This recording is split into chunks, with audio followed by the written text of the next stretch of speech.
You're listening to the What the Wrestling Podcast, the show that brings you all things wrestling with your host, RJD.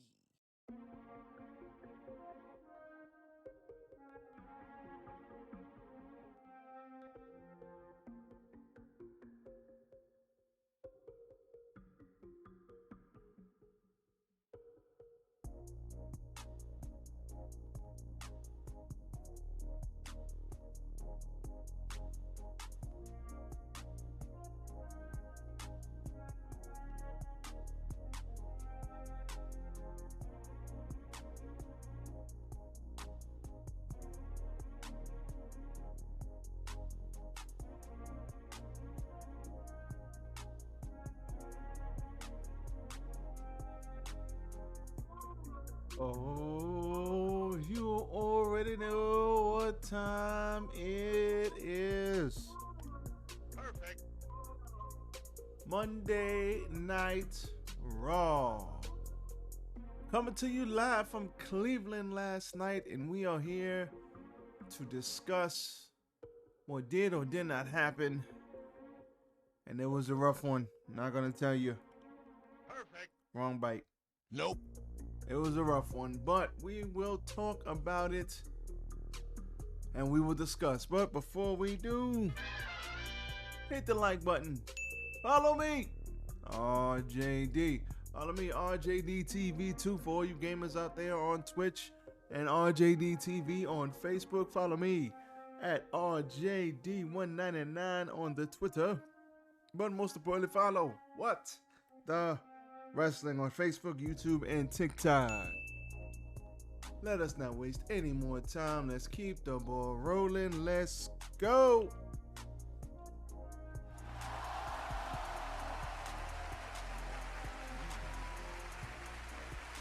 Yes. It's I, RJD here. Welcome everybody to your Monday Night Raw review. It is Tuesday, 6/20, and yesterday we had Monday Night Raw. It was a long one. We had a great opener, we had a great ender, and then we had a bunch of stuff in the middle that just sort of happened. But, like I said, I want to reiterate this before I do. Hit the like button. Like, comment, share, and subscribe to the channel. What the Wrestling. Man, let's talk about what I didn't see yesterday. You know what I didn't see yesterday? Johnny Gargano. Stupid. So why was Johnny Gargano not there in Cleveland, his hometown? And you know what else? How do you have Ciampa on the show, but not Gargano? Stupid. And they're like the ultimate tag team from the NXT Black and Gold days, had an amazing blood feud. Oh, I know. Because Vince McMahon changed the show around. Stupid. That's right. The person who is not in the weeds anymore, the person who says, oh, I'm just here to facilitate a sale, I'm not really in charge. Yeah, we don't believe you, bro. Stop the cap. I watched this show and Vince was all over this show. You know how I know? The open of the show, Seth Rollins comes out. He's, everybody's singing the theme song. And he gets beat down. And he gets beat down by Finn Balor. 3 coup de grace later, he beat the holy hell out of Seth Rollins, just attacked him and was beating the holy hell out of him for a long while. But you know what? That's not what shocked me. What shocked me is what happened to this Braun Breaker versus Seth Rollins match. Is that match even still happening? Because why would you have Seth Rollins get beat down like this by Finn Balor when you could have had Braun Breaker come, beat him down, and then they could have had their match today on NXT, and that would have made perfect sense. I'm not really understanding this. Bruh. They missed a golden opportunity to build up an NXT talent.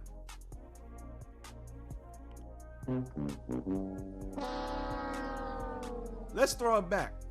Remember John Cena? He fought Kevin Owens while Kevin Owens was the NXT champ. Now, I will admit to you, I wasn't as in tune with the indies back then as I am now. I had no idea who the hell Kevin Owens was. I really didn't watch Ring of Honor. I didn't know who the hell he was. But you know what made me realize who he was? When he was the NXT champion, I just so happened to turn on Monday Night Raw that night, and he beat John Cena.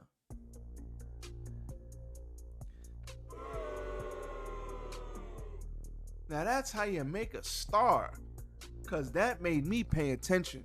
This Kevin Owens guy is really good. Maybe I should pay attention to him, because he's a badass. He beat John Cena on TV. Holy hell. Stupid. Damn, son, where'd you find this? But instead, they haven't replicated that formula. Easy formula to follow. And they could have did that with Braun Breaker, who is a great athlete. He's a big dude. He's a stud. He's got a mean streak. We all know who his dad is. And nope. Lazy.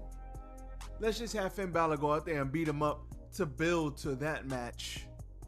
Like that match really needed build, which it didn't.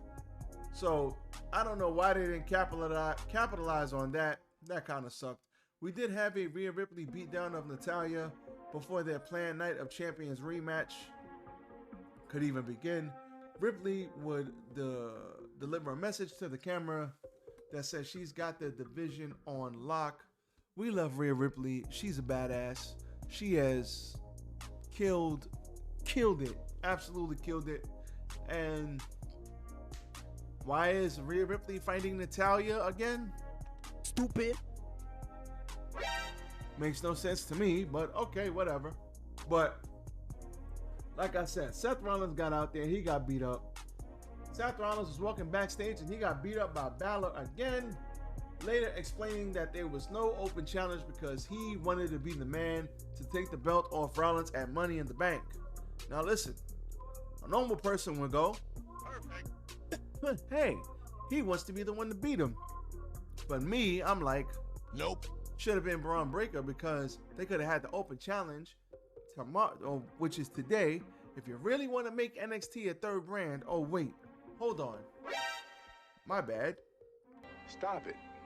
Get some help. Bruh. NXT was already a third brand, you know, black and gold, before you killed it because they couldn't beat AEW. So you blew up the whole brand and then you fired a bunch of people for no apparent reason. Yeah, that NXT. It was at this moment that he knew. He fucked up. So I don't want to hear Mr. Nick Khan talking about they want to make NXT a third brand. How dare you? Stop the cap. You had a third brand. And now all of those people that used to watch NXT Black and Gold, they now watch AEW. Thank you, Nick Khan. Thank you, Vince McMahon. Fuck this shit, I'm out. That's exactly what they did. They just left. They left. Because why would they stay when you killed NXT and made it a true developmental? NXT Black and Gold went from the best TV show, the best wrestling show on TV, to a developmental show that barely gets, what, 400,000 or 500,000 viewers?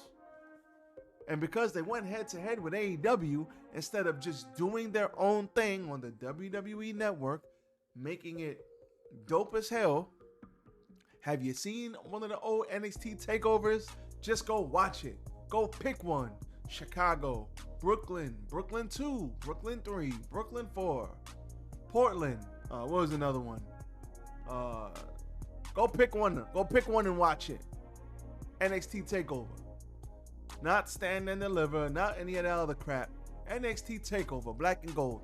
Go pick one, watch it, and then go tell me it wasn't a third brand before you killed it and then made the audience go to AEW. So I don't want to hear that third brand bullshit. Stop the cap. nonsense. But Judgment Day came out. Dominic challenged Cody Rhodes to find two tag team members with him to fight Judgment Day later on. He did, and he excuse me, Jesus Christ, I need some more water. He did find some tag team partners, Kevin Owens, Sami Zayn, and they got the win when Cody Rhodes hit Damian Priest with the Crossroads in a fun main event. Kevin Owens and Sami Zayn, love them. Can't go wrong there. Kevin Owens and Matt Riddle backstage cutting promos. Love it. Love the original bro. You know who I miss? Oh, Randy Orton's okay, man. Surprise, motherfucker. Miss Randy Orton. I love the RK Bros. I wish he was healthy enough because they would be a legitimate contender once they built themselves back up to actually get the Universal Tag Team titles. I can't wait. Hopefully he's okay. But like I said, great match, a lot of fun. Judgment Day, Kevin Owens, Sami Zayn, all the shenanigans. But they missed the chance with Braun Breaker on this show. After the initial opening segment, The Miz came out. He said he wanted to take the title, but Balor's attack messed the open challenge up. So he says, I'll challenge anybody to an open challenge. Out comes a returning Tommaso Ciampa. Surprise, motherfucker. And he beat The Miz with the fairy tale ending. Kitana Chance, Kate Carter beat Chelsea Green and Sonya Deville with the after party. Love those ladies. They're going to be going somewhere. Give them some time. Indus Sher beat Ced and Shelton Benjamin after Veer Mahan hit Benjamin with the crossbody. Indus Sher, they come out the crickets. They're going to have to do something with these guys because you literally can't hear anything. Bruh. Then we had something that made absolutely no sense. Stupid. Logan Paul was announced that he was given a spot to the Money in the Bank ladder match. He talked to management. Stupid. And management said that, hey, you know all those qualifying matches that all the wrestlers had to go do? Well, you don't have to do that because you're a big star, Logan Paul.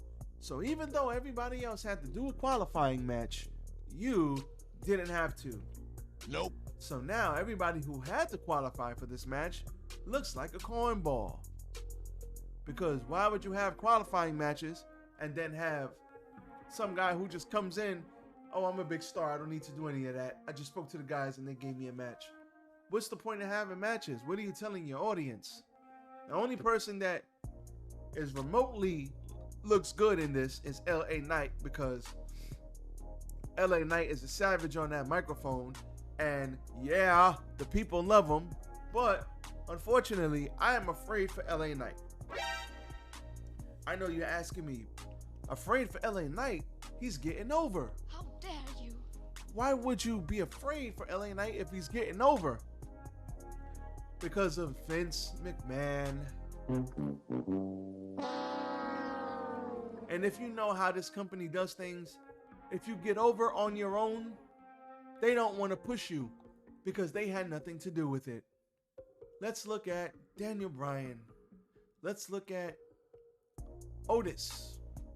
Let's look at Miro, aka Rusev. Rusev Day. Yeah, if you get over on your, let's look at Zack Ryder.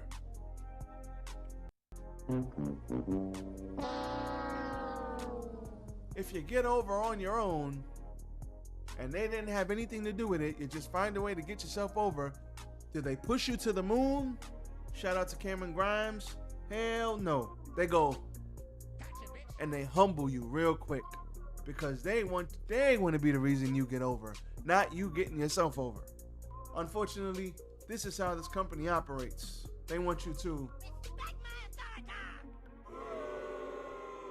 It sucks. So I feel for LA Knight that they're not going to push him properly. All the men brawled and Logan Paul stood tall, further making Logan Paul look like he's the man and everybody else is chumps. So LA Knight should get this Money in the Bank win. Will he? I don't know. We'll see what happens on my prediction show. I'll tell you all about it. Matt Riddle beat Ludwig Kaiser via pinfall after the broke Derek. Gunther came in, beat him up. Riddle fought him off, but then Kaiser joined him back on the attack and beat up Riddle some more.